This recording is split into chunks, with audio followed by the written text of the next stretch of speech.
Después de un descanso, retomamos las sesiones de los seminarios de la Academia de Biotecnología y el día de hoy tenemos un invitado especial, que es un invitado de nuestro centro, es el doctor Raúl Octavio Martínez Rincón. Voy a hacer una breve presentación, tal vez muchos ya lo conocen, pero bueno, es importante que toda la audiencia sepa. El doctor Martínez es catedrático CONACYT, está comisionado al CIBNOR desde septiembre de 2014. Él es de la primera generación de las cátedras CONACYT. Es biólogo por la Universidad de Ciencias y Artes de Chiapas. Realizó sus estudios de posgrado en el Centro Interdisciplinario de Ciencias Marinas. Es especialista en modelos de distribución de especies, tanto en especies marinas como terrestres, percepción remota, modelación estadística y fotogrametría aérea para el monitoreo de la cobertura vegetal e identificación de especies. Desde el 2017 funge como profesor invitado y director de tesis en el programa de maestría del IMBRC.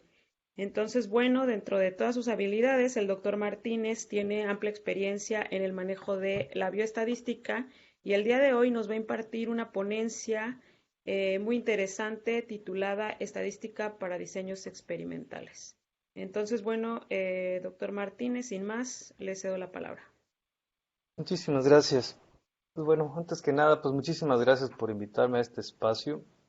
Em, la verdad yo no trabajo como tal con cosas de biotecnología, pero desde algún momento de mi tesis de doctorado empecé a incursionar un poquito más a fondo en la parte de la estadística y también en la programación en este lenguaje que se llama R, ¿no?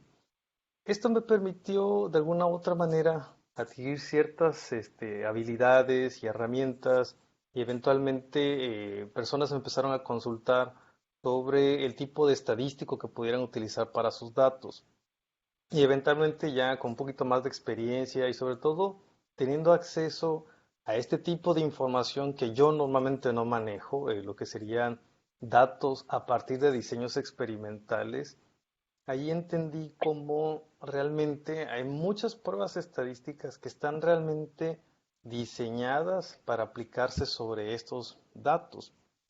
Porque con datos tomados en campo, que son datos ya sea ambientales o ecológicos, es un caos, ¿no? Porque tienes que tener muchísima planeación, muchísimo tiempo y sobre todo cobertura. Entonces, usualmente, digamos, por alguna manera, tus datos quedan un poco desbalanceados.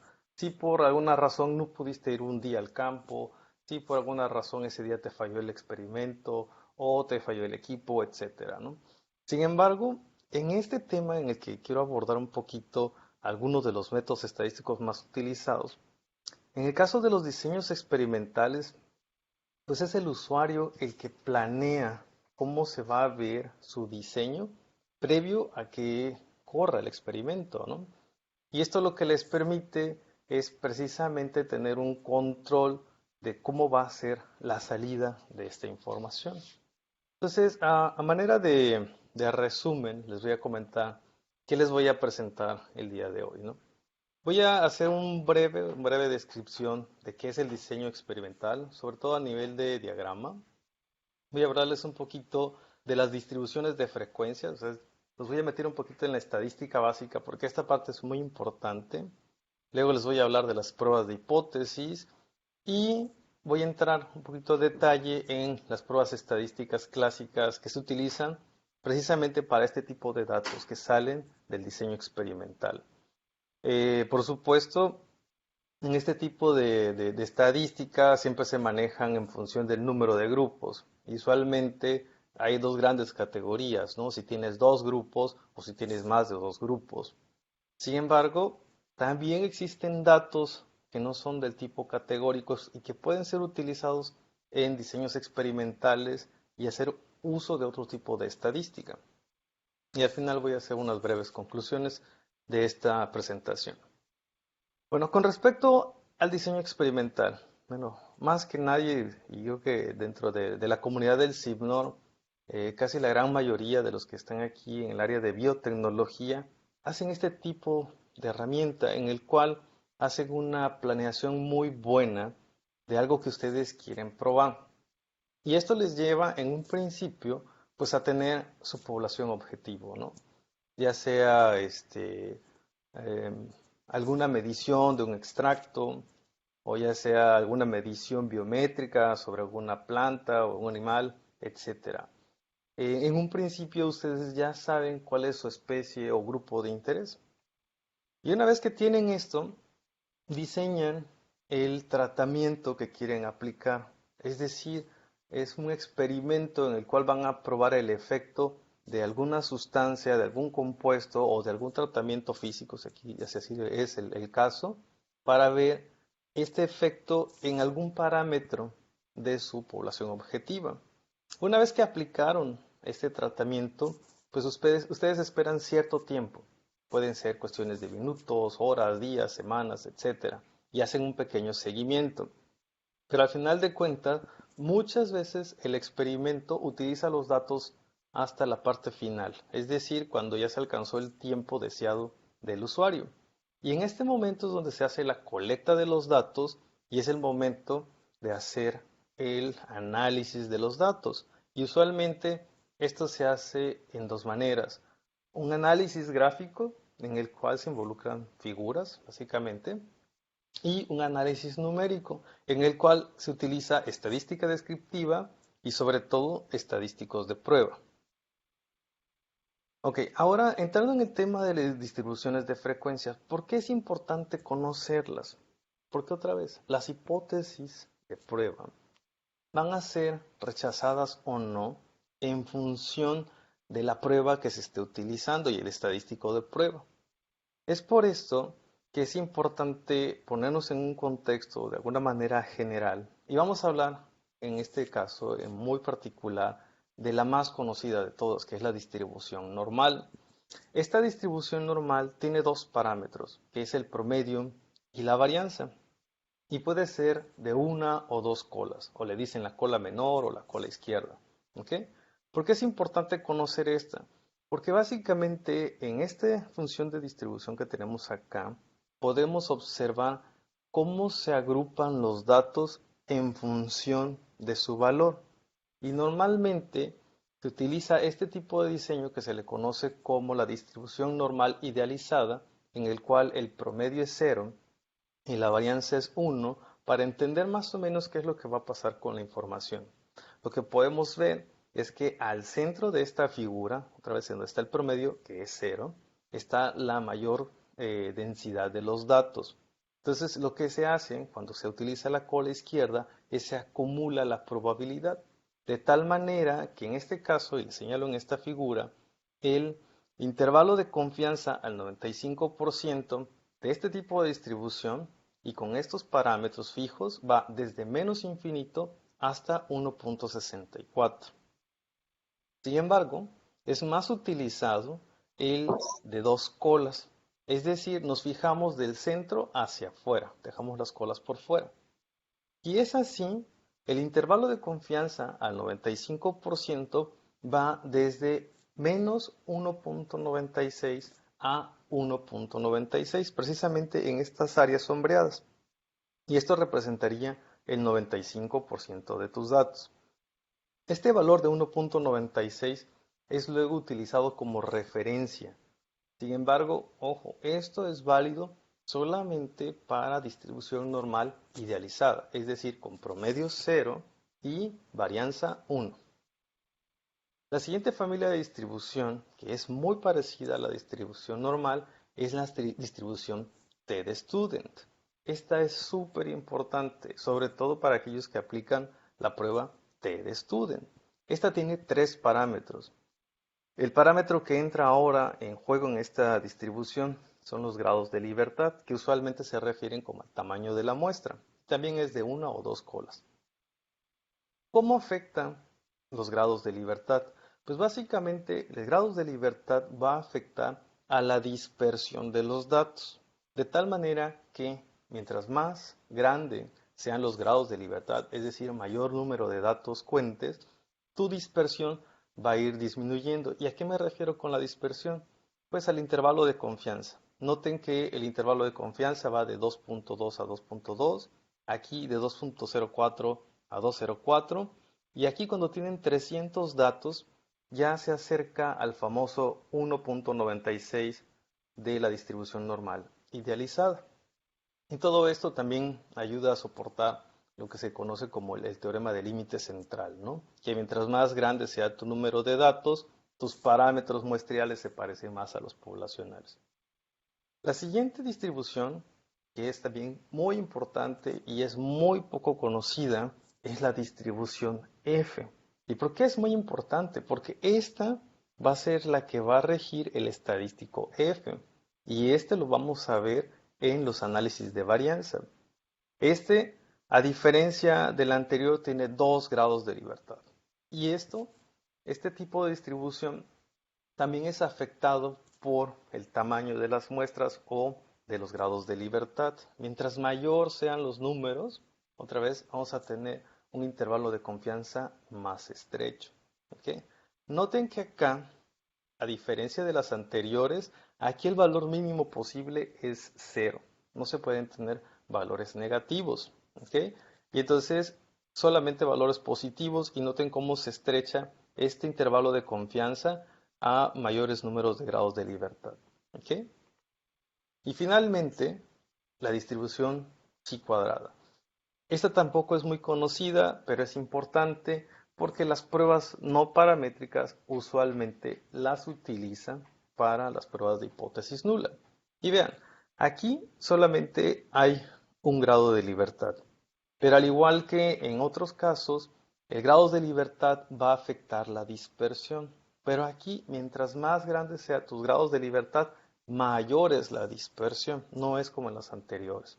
Y entonces, esto, al final de cuentas, va a afectar el comportamiento de tu prueba estadística. Por eso siempre se dice que debes de tener los suficientes datos como para que sean representativos de, pero sobre todo porque cuando tienes muy poquitos datos, tu dispersión usualmente aumenta.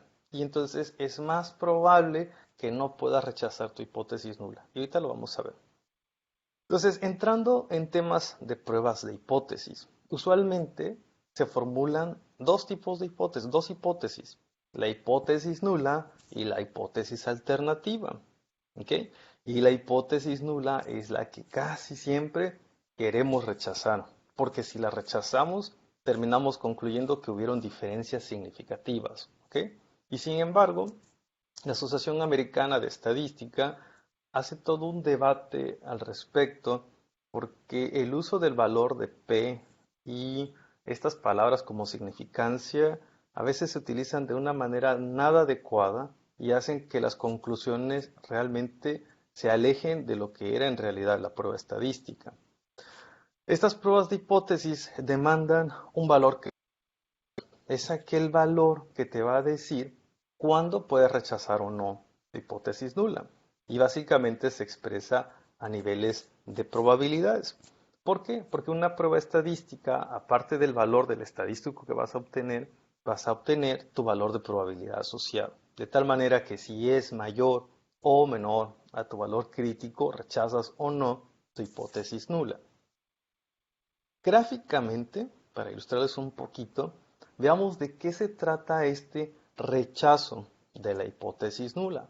Bueno, dependiendo del estadístico que estén utilizando, si quieren rechazar en la parte izquierda de la cola o en la parte derecha de la cola o en los dos extremos de la cola, es donde van a ustedes estar observando su valor de P. Por ejemplo, para el caso de la prueba F, para análisis de varianza, si su valor cae del lado derecho de la cola, es decir, a los valores más altos, usualmente se rechaza la hipótesis nula. ¿Okay? Para la prueba T, si su valor cae por los extremos, se rechaza la hipótesis nula. ¿Okay? Esto es otra vez a manera gráfica, realmente para retomar la parte de las distribuciones de frecuencia. Entrando ya en tema de pruebas estadísticas, pues les traigo aquellas que son las más fáciles de entender, que son las pruebas para dos grupos o dos muestras. Y la versión paramétrica de estas, la más utilizada, es la prueba T-de-Student. Esta prueba tiene varios supuestos estadísticos que deben de ser cumplidos, pero los más importantes y los siempre más analizados son la normalidad y la homoscedasticidad, que implica que la variación de los dos grupos sea similar. ¿Ok? Su hipótesis nula.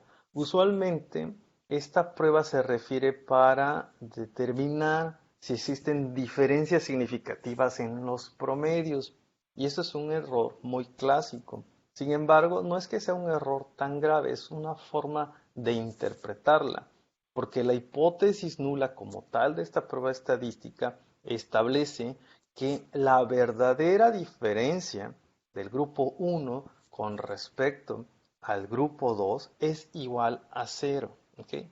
Aquí tengo un error de símbolo. Este debe ser igual a 0. Porque cuando rechazamos esta hipótesis, nos vamos sobre la hipótesis alternativa, la cual establece que la verdadera diferencia es diferente de 0. Y otra vez, es un tanto confuso si lo ponemos en estas palabras. Pero recordemos que vamos a utilizar el estadístico t. Y usando el estadístico t, pues vamos a utilizar su función de distribución.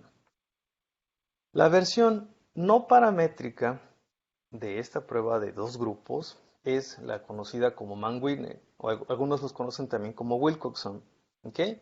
Y esta establece que la único supuesto estadístico que debes de tener, pero es difícil de demostrar, es que la distribución de frecuencias debe ser similar en ambos grupos. ¿Okay? No necesitas tener distribución normal, pero que la distribución de ambos grupos sean más o menos similares.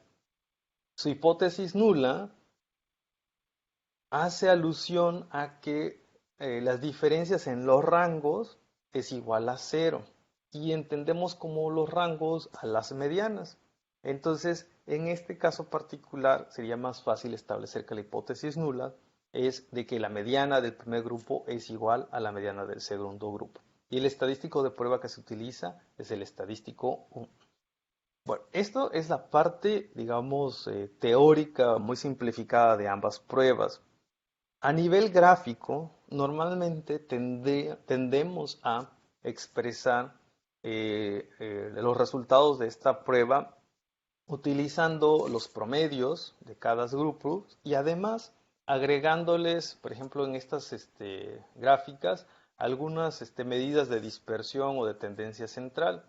En este caso en particular estamos agregando el promedio y el error estándar. Usualmente también se dice que si el error estándar de ambos grupos no se topan, significa que hay diferencias significativas. Pero otra vez, este estadístico de prueba va a utilizar el valor de t y su distribución. Y acuérdense que lo que estamos viendo es que si la diferencia entre los grupos es igual a 0 o no. Entonces, lo ideal sería tener tu estadístico, es decir, el valor de t y su intervalo de confianza. Y en esta figura vean que el valor del estadístico está representado en el centro y estos bigotes horizontales representarían su intervalo de confianza. Si alguno de estos toca el valor de 0, no podemos rechazar la hipótesis nula, porque básicamente existe una probabilidad, la que sea, de que este valor sea 0. ¿Okay? Entonces vean que representar la figura con medianas real o con promedios, perdón, no representa realmente a la prueba.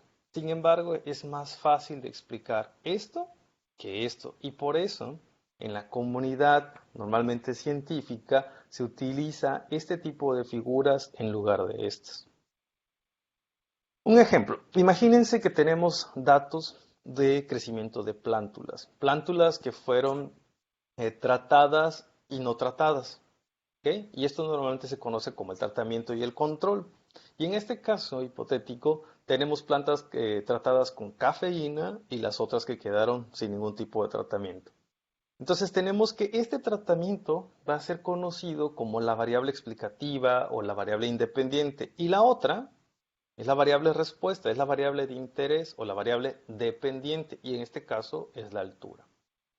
Si hacemos una figura tipo dispersión, porque no podemos hacer una figura de dispersión como tal entre una variable categórica y una continua, podemos observar el comportamiento de nuestros datos. Vean que La dispersión de los datos de control sugieren valores más bajos que los datos con cafeína. Y finalmente podemos agregarle algunos elementos gráficos adicionales como promedios, errores estándar, etcétera, a nuestras figuras. ¿Ok?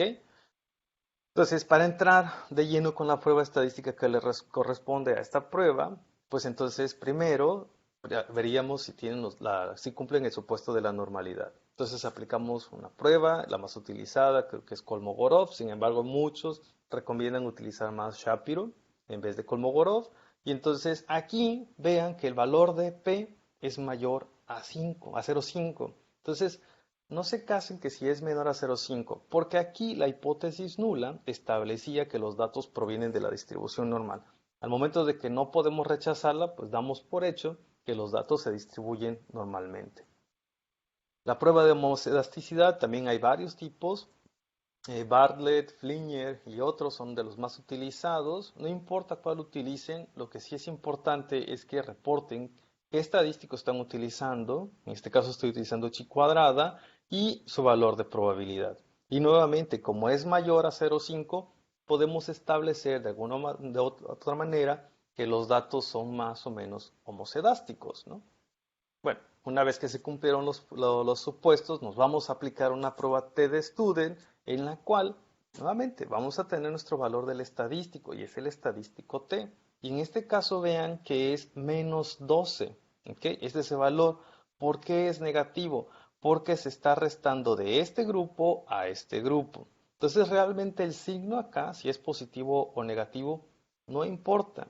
Realmente es su software el que va a determinar quién es A y quién es B, pero al final de cuentas lo que está haciendo es A menos B. ¿Ok?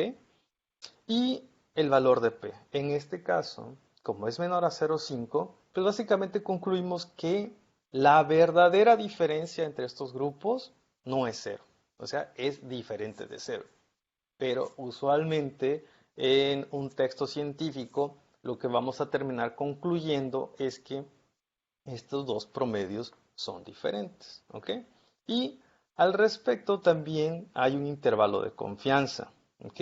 Y nuevamente, este intervalo de confianza, en este caso en particular, toma solo valores negativos, es decir, no pasa por el cero, ¿ok? Nuevamente, y por eso es importante conocer la distribución, en este caso la distribución T. El mismo ejemplo, pero ahora en lugar de utilizar la altura, utilizamos el peso de las plántulas. ¿Ok? Fue el mismo experimento, fueron los mismos especímenes, pero bueno, además de tomar la altura, utilizamos el peso. Y entonces queremos hacer lo mismo para ver si hay diferencias con los pesos. Sin embargo, estos datos, ¿ok?, son de los mismos individuos, te sugieren que no están normalmente distribuidos y que tampoco tiene varianzas homogéneas. ¿Ok? Entonces, como no cumplimos estos supuestos estadísticos para una prueba clásica paramétrica, tendríamos que irnos por su equivalente no paramétrico y en este caso, pues Mann-Whitney va a ser la más utilizada. Y nuevamente, interpretamos su valor del estadístico, pero lo que más nos interesa es el valor de P, en el cual rechazamos o no nuestra hipótesis nula. Y la conclusión ideal sería escribir o lo que sea, es que las medianas de ambos grupos son diferentes. ¿Ok? Bueno, pasamos a un poquito mayor de complejidad en el diseño experimental y ya no tenemos solo dos grupos, ahora tenemos más de dos grupos y no importa si tienen 3 o 100. Una vez que tienen más de dos grupos ya no pueden utilizar la prueba T-de-Student en el caso paramétrico. Entonces nos vamos por la más utilizada y más conocida en la comunidad científica, que son los análisis de varianza. Y esta es la versión paramétrica. Y también tiene los mismos supuestos estadísticos que hay que cumplir, que es la normalidad y la homocedasticidad. ¿Ok? Y aquí la hipótesis nula, que normalmente se escribe para esta prueba, es que al menos el promedio de uno de los grupos es diferente. Pero esto es incorrecto. Realmente la prueba F lo que va a probar es que la varianza del grupo 1 con respecto a la varianza del grupo 2, estas proporciones es igual a 1. ¿Ok? Otra vez, aquí hay un error, no sé qué le pasó a esta presentación. Aquí debe ser igual a 1. ¿Ok? Entonces, si demostramos que la variación de los dos grupos o la proporción de estas variaciones de dos grupos es diferente de 1, de alguna otra manera concluimos que hay diferencias entre los grupos. ¿Ok? Pero ojo, vean que van a haber solo dos fuentes de variación, 1 y 2. No importa si tienen 3 o 100 grupos. Y el estadístico que vamos a utilizar es el estadístico F. ¿Ok? Su versión no paramétrica, la más conocida de todos, es Kruskal-Wallis. Y esta también requiere que tus datos entre grupos tengan una distribución más o menos similar. Y aquí lo que estarías probando o proponiendo como hipótesis nula es que las medianas son similares entre todos los grupos. Y el estadístico que se utiliza para esta prueba es chi cuadrado. ¿Ok? Nuevamente, la representación gráfica de estas pruebas, las más utilizadas, pues son figuras donde de alguna manera pones el promedio, el error estándar, o te vas por estas figuras que son más descriptivas de los datos y en vez de los promedios pones las medianas, pones el rango intercuartílico, mínimos y máximos, etcétera. No importa cuál utilicen, ninguna es completamente adecuada para estas pruebas estadísticas. Ojo, esta va a probar cuestiones de proporción de varianzas y esta se va a ir a hacer medianas. Entonces, si son medianas, quizás para Kruskal-Wallis esta sea la más adecuada. Vamos a ejemplificar. Entonces, ahora tenemos el efecto de suplementos alimenticios en la tasa de crecimiento de aves, donde nuestra variable explicativa pues es el suplemento. Y este suplemento tiene 6 niveles, es decir, son 6 diferentes suplementos. Y la variable respuesta es el peso. Los datos se verían más o menos así. Nuevamente, la forma gráfica en la que la estoy representando yo es poner la dispersión de los datos de cada uno de los grupos. Además, les agrego su promedio y su error estándar. ¿Ok? Una vez que tenemos estos datos, aplicamos pruebas de normalidad, de homocedasticidad, ambas se cumplen, estoy feliz porque me puedo ir por la versión paramétrica y aplico mi análisis de varianza. Y este análisis de varianza me va a dar este valor de F y este valor de P. Entonces, con este valor de P, normalmente concluiríamos que hay diferencias significativas en alguno de los grupos. Pero ojo, nuevamente, esta prueba se llama análisis de varianza. No es un análisis de promedios o de medias, ¿ok? Es un análisis de varianza. Pero ¿de dónde viene el concepto? De los famosos suma de cuadrados. Esta prueba requiere tener o obtener los valores de la suma de cuadrados totales, la suma de cuadrados de los tratamientos y de la suma de cuadrados del error. En este caso, esta es la suma de cuadrados de los tratamientos y este es del error. ¿Ok? Y entonces lo que hace la prueba es calcular los promedios de estos utilizando los grados de libertad. Y a partir de los promedios de las sumas de cuadrados, este valor, entre este valor, te daría el valor de f. Este es el estadístico f, el que se reporta usualmente. Y asociado a este valor de f, aquí estaría su valor de probabilidad. Recuerden que en la distribución f, si queremos rechazar la hipótesis nula, realmente este valor f tiene que estar muy alejado del 95% de confianza dado estos grados de libertad. Y este es el caso. Por eso concluiríamos que hay diferencias significativas. Pero esta figura es incorrecta y además esta figura no te dice si este grupo y este grupo realmente son diferentes. Por eso podemos hacer uso de pruebas a posterior. Y en el caso más utilizado para la prueba de ANOVA son las pruebas de Tukey, en la cual hace las comparaciones múltiples y además las hace pareadas. ¿Ok? ¿Qué quiere decir esto? El grupo B menos el grupo A y tienes este valor, calcula un intervalo de confianza y su valor de probabilidad. Entonces, mientras mayor sea el número de grupos, esta tabla se va haciendo más compleja. Pero hay herramientas gráficas como esta, en el cual se muestran de manera gráfica los valores de las diferencias y su intervalo de confianza. Noten que aquí estamos en el lado izquierdo, que son puros valores negativos. Este valor de acá es exactamente este valor de acá y su intervalo de confianza. Como esto no toca el cero, podemos establecer que estos presentan diferencias significativas, al igual que estos, pero estos ya no. ¿Ok? Entonces, esta gráfica realmente resume todas las comparaciones posibles y además si realmente estas comparaciones son estadísticamente diferentes o de cero, ¿no? Ok. ¿Qué pasa si ahora tenemos variables que son continuas y categóricas como explicativas? Ya no podemos hacer uso de un ANOVA porque los ANOVAs se utilizan cuando las variables explicativas son del tipo categóricas. Entonces podemos hacer uso de métodos de regresión. Usualmente los métodos de regresión se utilizan para evaluar la relación que hay entre dos variables continuas, pero si se utilizan variables categóricas puedes ampliar su uso. Y de manera general, pues un método de regresión establece que esta ecuación y es igual a a más bx, o si tienes más variables, pues se vuelve un modelo múltiple y tendrías tantas betas y tantas x como tu modelo lo tenga, ¿no? O número de variables. Los estadísticos, pues van desde la prueba t, la prueba f o el chi cuadrado, dependiendo del caso. Un ejemplo, imagínense que tenemos el efecto del tipo de la dieta en el crecimiento de camarones, donde ahora tenemos como variable explicativa la dieta, que son 4 tipos, y el tiempo, es decir, el tiempo de experimentación que estuvimos midiendo o pesando los camarones cada cierta frecuencia de días, ¿no? Y la variable respuesta, pues es el peso. Gráficamente, esto se va a ver así.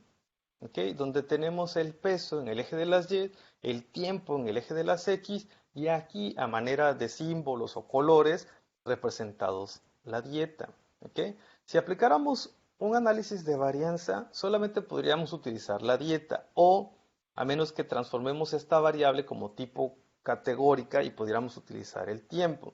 Sin embargo, si hacemos uso de un modelo de regresión lineal múltiple, pudiéramos considerar el tiempo y la dieta al mismo tiempo. No voy a entrar ahorita en detalles y si queda tiempo en preguntas les puedo explicar un poquito más, pero básicamente los coeficientes de este modelo usando estos datos te sugieren una relación lineal entre el tiempo y el peso, ¿ok? Es decir, que mientras más días pasen, pues van a ser más pesados los camarones y que las dietas varían entre sí, siendo la dieta número 4 la que te genera, por llamarlo así, de alguna manera un mayor rendimiento. Entonces, ¿cómo podemos hacer que esta tabla de coeficientes tenga un significado más fácil o una interpretación más fácil? Pues podemos hacer uso de herramientas gráficas y en este caso yo lo que estoy haciendo es hacer una pequeña predicción del, otra vez, relación del tiempo y el peso en función del tipo de dieta. Vean cómo todos tienen la misma pendiente porque todos comparten el tiempo como variable independiente o explicativa. ¿Ok? Pero en función de la dieta vas a tener un comportamiento un poco diferente. ¿Ok? Bueno, ¿qué pasa? Otra vez, con el mismo ejemplo, pero consideramos, oye, espérate, el crecimiento no es del tipo lineal, ¿ok? Es de otra forma un poquito diferente a la lineal, ¿ok? Bueno, pues entonces, quizás lejos de explorar con un modelo de regresión lineal, me voy a algo un poquito más complejo. Y para eso están modelos conocidos como los modelos aditivos generalizados, que además no solo van a considerar que hay una relación del tipo no lineal, sino que en la parte de su generalización pueden utilizar distribuciones de frecuencia diferentes a la normal. Y en este caso, como los datos son estrictamente positivos, en teoría no deberíamos de estar utilizando distribución normal. ¿Okay? Entonces, la ecuación básicamente es la misma, pero lejos de tener un coeficiente único para cada variable, como se había mencionado anteriormente, ahora vamos a tener una función. Y esta función va a permitir que el modelo tome ciertas curvaturas, si los datos así lo sugieren. Y vean que en este caso, efectivamente, los datos están sugiriendo una relación de tipo exponencial. ¿Ok? Entonces, quizás esto es más adecuado a un modelo del tipo lineal. Pero, otra vez, entender esto o saber esto requiere de mucho conocimiento del tema de estudio y un poquito de la estadística para ver cuál es el método o su variación que te puede ayudar a explicar mejor este tipo de datos. ¿Ok? Y hasta aquí más o menos sencillo. Como último ejemplo, imaginémonos que tenemos el efecto del grupo, edad y sexo en la supervivencia de ratones. Entonces, las variables explicativas son grupo, que va a tener 3 niveles, edad, que va a estar como en tiempo y en este caso como años, el sexo va a ser el caso 2 niveles, va a ser macho y hembra, y finalmente nuestra variable respuesta, que va a ser sobrevivió o no. Entonces, esta variable ya nos va a meter más ruido, porque no podemos hacer uso ni de regresión clásica, ni de análisis estadísticos clásicos, porque esta variable no es continua. ¿Ok? La variable respuesta ahora es categórica. Entonces, lo que podemos hacer es, primero, hacer un diagnóstico de cómo se ven nuestros datos, y en este ejemplo, vemos que en esta línea de acá tenemos a las hembras y en esta línea de acá a los machos. Y en la columna de la izquierda es sí sobrevivieron y en este caso es no. Y en la de la derecha es sí. ¿Ok? Tenemos diferentes tamaños de caja. Significa que hay un claro efecto por sexo y en este caso también por los grupos. ¿Ok? Entonces, podemos hacer uso de este tipo de regresión que se le llaman regresiones logísticas, en el cual tu variable respuesta, una de dos, o son ceros y unos como presencia-ausencia, o son proporciones, es decir, valores entre 0 y 1. Otra vez, sin entrar mucho en detalle, este sería mi resultado de mi regresión logística y donde voy a tener nuevamente mi intercepto y los niveles o los coeficientes de cada uno de los niveles de mis variables. Y noto ciertas diferencias. Con un poco de experiencia esto es fácil de entender. Con muy poca experiencia esto está como en chino.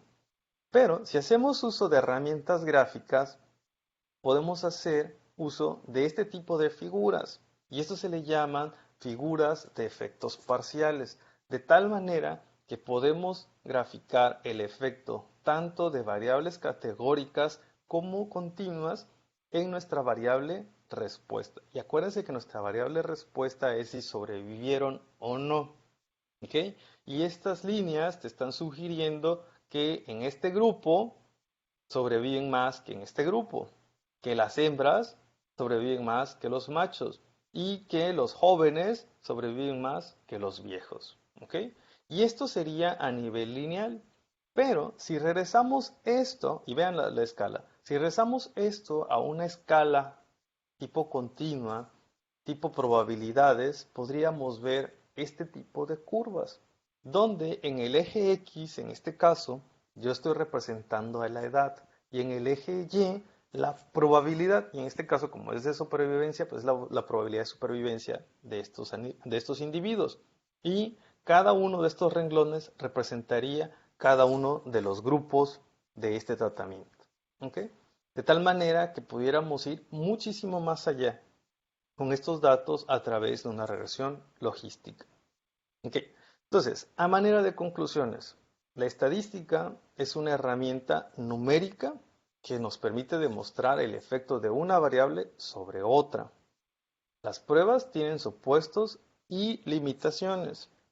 La significancia estadística está en función de la prueba de hipótesis. Y muchas pruebas estadísticas carecen de una figura adecuada para su descripción gráfica. Es por eso que pudiéramos apoyarnos en figuras similares. Bueno, pues es todo lo que les traía para mostrarles el día de hoy. Muchísimas gracias por su atención y si tienen preguntas, bienvenidos. Muchas gracias, Raúl, por tu presentación, muy interesante y de utilidad, sobre todo porque muchos errores se cometen a la hora de hacer el diseño experimental. Aquí tenemos ya una pregunta de José Leonardo Ledea Rodríguez. Nos dice, buenos días, excelente presentación. Me gustaría que me aclarara dos interrogantes respecto a ¿qué pasaría si no se comprueban los supuestos de normalidad y homocedasticidad y se hace directamente el ANOVA. Y la otra interrogante, ¿qué criterios se deben considerar para la selección de la prueba de comparación de medias? Ok, la primera pregunta es, ¿qué pasa si no haces las pruebas previas a una ANOVA? Realmente no pasa nada. No estás así como que cometiendo un error garrafal como tal, pero las conclusiones que derives al respecto pueden ser equívocas. Entonces, porque otra vez, el análisis de varianza, en primer lugar, es un análisis de variación. Entonces, si en un grupo tienes una dispersión muchísimo más grande que en otro, no importa que los promedios o no sean similares o no, este tipo de variación tan grandes en uno de los grupos pudiera hacer que tu conclusión te derive decir que sí hay diferencias entre grupos, pero más bien es el efecto de la variación entre grupos, no de los promedios como tal. Entonces, realmente muchas de las pruebas estadísticas fueron definidas en primera instancia para un uso y más adelante otros usuarios empezaron a ver, ok, ten cuidado, si no compruebas que los datos estén normalmente distribuidos, puedes tener estos problemas. ¿Ok? Oye, si no compruebas que los datos tengan variaciones homogéneas, tienes estos problemas. Y entonces los usuarios la comunidad empezó a establecer ciertas reglas que debes de cumplir, no porque sea algo muy grave si no los haces, sino que tus conclusiones pudieran llegar a ser erróneas. Ok, con respecto a lo de las medias, no me quedó muy claro. Para comparación de medias, ¿Qué criterios se deben de considerar para la selección de la prueba de comparación de medias? ok, pero no es una prueba, ojo, no es una prueba de comparación de medias. Si tú lo que quieres ver es si hay diferencias entre grupos, ok, hay varias pruebas. Y otra vez, dependiendo del número de grupos, pudieras optar por una T-de-Student o una NOVA, en el caso paramétrico. Y si no cumplen eso, te vas por la no paramétrica, pues usas Wilcoxon o Kruskal-Wallis.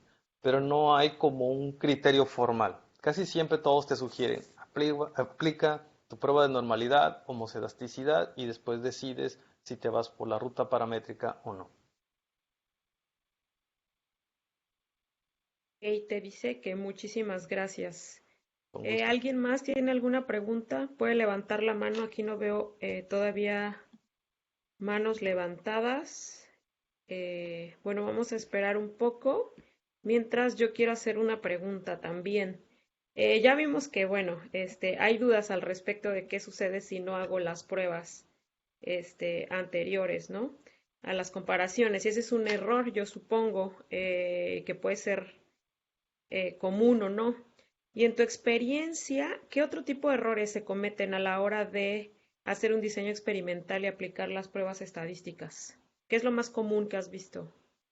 Lo más común es que no sean, digamos, la terminología que se utiliza, que no sean balanceados, ¿no? Diseños balanceados. Es decir, que tengas más individuos en un grupo que en otro. ¿Ok? Ese es un error clásico. Y al final de cuentas, recuerden cuando yo les empezaba hablando de las distribuciones, el número de datos afecta a la dispersión de los datos como tal en el sentido del intervalo de confianza. Ujú. Entonces, si un grupo tiene más datos que otro, nuevamente esto te va a afectar directamente a tu prueba de hipótesis. Por eso siempre te sugieren que tengas diseños como de bloques, bien balanceados, etcétera. Sin embargo, hay otras alternativas. De hecho, análisis de varianza como tal tiene muchísimas variaciones que si son para datos anidados, para muestras diferentes, etcétera, etcétera, etcétera. Ahí creo que por lo menos tres tipos de ANOVAs clásicos, ¿no? Y lo único que va a cambiar es la forma en cómo se calculan la suma de cuadrados. ¿Ok? Bueno, en la parte de si no se cumplen los supuestos, ¿ok? Vean acá, estos datos son bien similares a los que les había presentado anteriormente, que en un lado teníamos la altura de las plantas y en la siguiente tenemos el peso de las plantas, ¿ok? Estrictamente hablando, no se cumplen estos dos supuestos estadísticos. Pero otra vez, vean que los datos tampoco es que estén muy raros. Estos datos lo único que sugieren es que quizás este grupo tiene mayor variación que este. Entonces, si no aplicaron estas pruebas y se fueron por la T-Student, realmente no es un error tan grave. ¿Ok? Sin embargo, en términos de redacción científica, pues usualmente todos estos experimentos te van a un artículo, a una revista, y esta revista pues es revisada, vaya, por dos al menos revisores, y alguno de ellos te puede estar sugiriendo, oye, aplicaste tus pruebas de normalidad o no. Entonces es importante conocerlas para darle respuestas a estas preguntas, ¿no? Ok, gracias. Alguien levantó la mano, pero no alcancé a ver quién fue. Si quiere abrir su micrófono y hacer la pregunta, adelante. Bueno, sí, yo fui, pero estaba escribiéndola y me tardé mucho. Ya me ganaste. Bueno, está muy bonita tu presentación, muy didáctica y recordamos mucho de nuestra estadística. La verdad ya no me acordaba de muchas cosas, pero está muy interesante. Me gustaría que la dejaras para revisarla. Yo entré tarde a la presentación, entonces una disculpa. Yo tengo curiosidad de si hay alguna manera de hacer una comparación de media similar al Tukey, pero cuando tienes, en el caso de Kruskal-Wallis, por ejemplo, ¿no? Ujú. ¿Hay algo así más o menos fácil de hacer para hacer Sí, sí, sí, comparación? claro. Sí, al final de cuentas, nuevamente, no, estas pruebas estadísticas, estos métodos fueron diseñados con una finalidad. Y en este caso, un ANOVA fue diseñado para ver si habían diferencias en la proporción de varianzas. Y hasta ahí. Y después se preguntaron, bueno, ¿y qué hacemos? No, pues utiliza una prueba de Tukey. Esta va a comparar los promedios. ¿Ok? Bueno, ¿qué pasa con Kruskal-Wallis? Kruskal-Wallis también se hicieron varias pruebas alternativas como tipo post-hoc.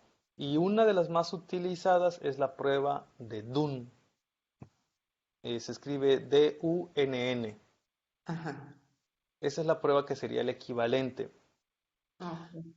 Pero hay que tener cuidado con esa prueba, porque aquí lo que está haciendo la prueba de Tukey es el grupo B menos el grupo A, y entonces lo que tú tienes representado aquí es la diferencia de promedios y su intervalo de confianza. Con la prueba de Dunn no va a ser mediana 1 menos mediana 2. Esto va a ser un poquito más complejo porque utiliza otro tipo de estadístico que es el estadístico de Z. Pero básicamente lo que nos interesa usualmente es interpretar este valor de P. Y esa Ujú. prueba de Dunn te va a dar el valor de P en función de la comparación pareada. Ok. Bueno, muchas gracias. Tengo otra pregunta, no sé si puedo hacerla. Claro, Sí, sí. adelante. Mira, cuando tienes valores de concentración, ¿no? O de sobrevivencia para Ujú. aplicar alguna medida paramétrica, pues esto parece ser una limitante. ¿Qué maneras tienes de transformar y qué problemas hay en las transformaciones? Ok, Gracias. claro. Sí, mira, eso también es algo que se utiliza muchísimo, la transformación de los datos. Muchas veces, cuando tus datos no cumplen el supuesto de distribución normal, lo que terminas haciendo es una pequeña transformación. Usualmente se hacen con funciones matemáticas como el logaritmo, la raíz cuadrada, etcétera, ¿no? Ese tipo de transformaciones usualmente lo que va a hacer es reducir la dispersión de los datos, ¿ok? Y con esto también tus pruebas de homocedasticidad van a funcionar mejor. Lo único que yo recomiendo es tener cuidado. Una vez que transformas tus datos, ya no estás hablando de tus datos originales, de que si el promedio era 5, ¿ok? Ahora tu promedio va a estar en escala de la función que utilizaste para transformarlos, que es el caso de la logarítmica o la raíz cuadrada, etcétera, ¿no? Eso es algo que hay que tomar en cuenta para que todos tus resultados los desarrolles en ese sentido. La otra, a veces no es necesario transformar los datos. De hecho, por eso traje este caso donde la variable de respuesta es una variable categórica, sí y no, 0 y 1. Esta variable de respuesta también pudo haber sido proporcional. Es decir, imagínate que en tus cajitas, no sé, de Petri o lo que sea, tu experimento es estarle agregando una sustancia para medir la proporción de individuos que se están muriendo o no. Entonces tu variable continua, bueno, perdón, tu variable de respuesta va a ser el número de individuos vivos o muertos o simple y sencillamente la proporción. Como cuando manejas proporción, estás limitado a estar entre ceros y 1, o si lo multiplicas por 100, entre 0 y 100. Para eso se utiliza la regresión tipo logística como la que estoy utilizando en este ejemplo. Entonces, al final de cuentas, si tienes una variable continua o categórica, no importa, la regresión logística te ayudaría y pudieras hacer algo así. Esto está un poquito complejo porque son 3 niveles, pero imagínate que esto fuera solo una de tantas curvas que tengo acá, por ejemplo esta azul, y muchas veces en ese tipo de experimento lo que tratan de encontrar es como el 50%. Por ejemplo, en muchos casos es como el valor crítico, es decir, cuando el 50% de la población se murió. Este tipo de herramientas, que es regresión logística, te ayudaría para este tipo de datos. Muchas gracias. Y con gusto. Gracias. Aquí Zoe nos pregunta, hola, muy buena presentación, siempre sirve recordar todo esto. ¿Qué prueba se recomienda cuando los datos no son normales, pero sí presentan homocedasticidad? Y al revés, cuando sí son normales, pero no tienen homocedasticidad. Ok, sí, aquí nuevamente lo que les decía, ¿no? Es la prueba clásica que es el ANOVA. Una vez que empezaron a describirla, a usarlo, otros autores empezaron a decir, no, tus datos tienen que tener distribución normal, tus datos tienen que ser homogéneos. Una vez que empezaron a darse cuenta que en general muchísimos datos no cumplen esto, entonces empezaron con las versiones no paramétricas y Kruskal-Wallis, que es la alternativa no paramétrica, no requiere que los datos cumplan ninguno de estos dos supuestos. Entonces, si estás trabajando con variables que son categóricas como tal y tienes más de 2 grupos, Kruskal-Wallis. Si solo tienes 2 grupos, la de Mann-Whitney. Pero si estás utilizando variables de este estilo, donde la variable explicativa es también continua y categórica, puedes utilizar regresiones, sobre todo las GLMs o los GAMS. GLM es una versión generalizada de los modelos lineales y la generalización se basa en que puedes utilizar diferentes familias de distribución. ¿Okay? ¿Y a qué se refiere esto? Pues básicamente que si tus datos no van a cumplir la normalidad, tal es el caso de la regresión logística, donde solo puedes tener valores ceros y unos. Esos datos nunca pueden ser normales. Entonces la regresión pudiera ser una alternativa. Gracias. Juan Antonio Torres Rodríguez nos dice, excelente presentación. Y su pregunta es, si tengo varios tratamientos, por ejemplo 6, todos se realizaron en las mismas condiciones, ¿la prueba de normalidad se realiza por tratamiento o a todos los tratamientos? Ok, y eso también es bien interesante esa pregunta, porque la prueba de normalidad no hay tanto problema. La prueba de normalidad siempre la aplicas a la variable respuesta, es decir, la talla, el peso, etcétera, ¿no? Siempre la vas a aplicar a todos los datos como muestra, ¿no? Pero la prueba de homocedasticidad necesitas tener una variable agrupadora. Entonces, digamos, tu primer tratamiento, como en este caso, la dieta tiene 4 niveles. Este te dice, ah, sí, somos homogéneos. Pero luego tienes otro tratamiento que tiene 2 niveles y te dice lo contrario. Y entonces empezamos a ver como que algo está pasando aquí. Porque quizás con este tratamiento si se cumplen, con este no se cumplen, ¿qué hago? Y no hay una respuesta como tal. Otra vez, ese es el problema de que hay muchas personas que se aferran que tiene que ser como un tipo receta de cocina donde haces A, luego B, luego C. No. Nosotros somos los usuarios que utilizamos la herramienta estadística para demostrar algo a nivel numérico. El problema es que las pruebas estadísticas no fueron definidas muchas veces como para tratar este tipo de casos. ¿Ok? Entonces, ¿qué es lo que terminó pasando en casos de los ANOVAs y las regresiones? Es que lo que se analiza no son los valores originales de la variable respuesta, sino los residuales. Y los residuales se obtiene de tu valor observado menos el promedio o menos el promedio de cada uno de los grupos. Y estos residuales, que normalmente son valores, fracciones y en negativos y positivos, son a los que les mides la normalidad o la homoscedasticidad. ¿Ok? Pero entonces la respuesta a tu pregunta es, yo no sabría decirte porque otra vez no hay una regla establecida es si tienes que aplicarla a todos tus tratamientos o al que tú quieras.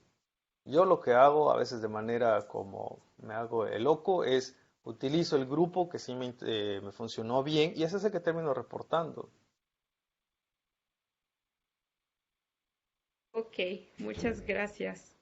Creo que ya no hay más preguntas y bueno, para cerrar, como mencionaste en la presentación, creo que hay una discusión fuerte en la comunidad científica acerca de los valores para considerar si hay significancia o no. Entonces, mucha gente está de acuerdo, mucha otra gente dice que no. ¿Tú qué opinas? ¿Tú a dónde crees que va esta discusión? Desde tu perspectiva o tu punto de vista, ¿cuál es con respecto a Ok. esta discusión al respecto de las pruebas? Ujú. Y pues a mí, otra vez, yo por eso en esta misma presentación los introduje a la parte de distribuciones de frecuencia y las pruebas de hipótesis, porque al final de cuentas pasó algo en la comunidad que se empezó a viciar el uso del P, ¿no? Y Ujú. entonces, por ejemplo, si tenías a ver, estaba la nova. En el caso de un análisis de varianza donde tu resultado era este, ¿no? Y tenías un valor de P menor a 0,5. Pero si se dan cuenta, este valor de aquí te está diciendo que es 5.9 E a la menos 10, o sea, es muy, muy bajo. Y entonces la comunidad empezó a decir, ah, ok, hay diferencias significativas. No, no.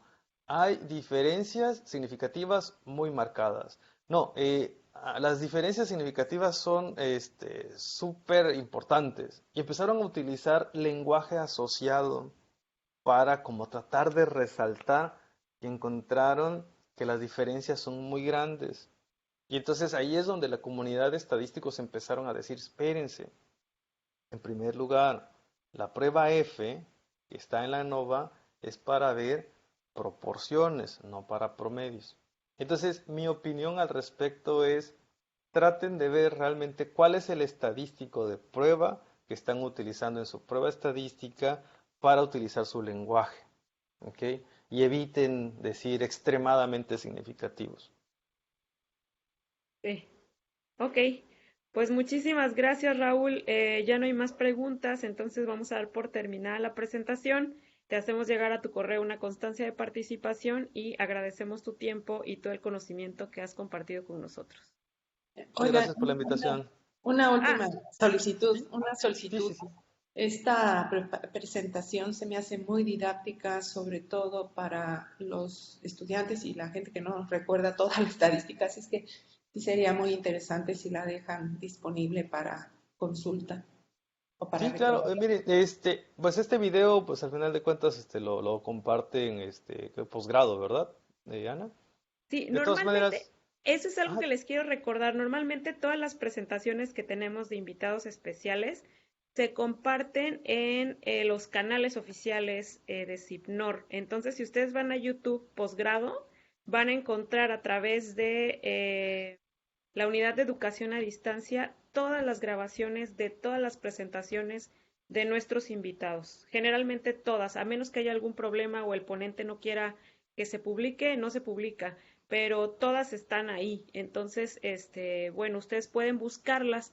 En caso de que no las encuentren, también podrían solicitar con Horacio la presentación que les interese. Él siempre es muy amable y bueno, nos pregunta antes, ¿no? Si está disponible la presentación, pero pues con gusto se las podemos hacer llegar. ok. Y en este caso en particular, si gustan que yo les comparta mi presentación PowerPoint, con muchísimo gusto se los comparto. Mándenme un correo, mi correo es rrincon@signor.mx y con gusto se las paso el archivo.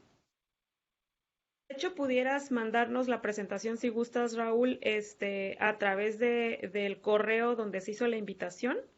al Ujú. seminario y todos pudieran tenerla en caso de que Ok, quieres que consideres. responda en esa invitación, ¿verdad?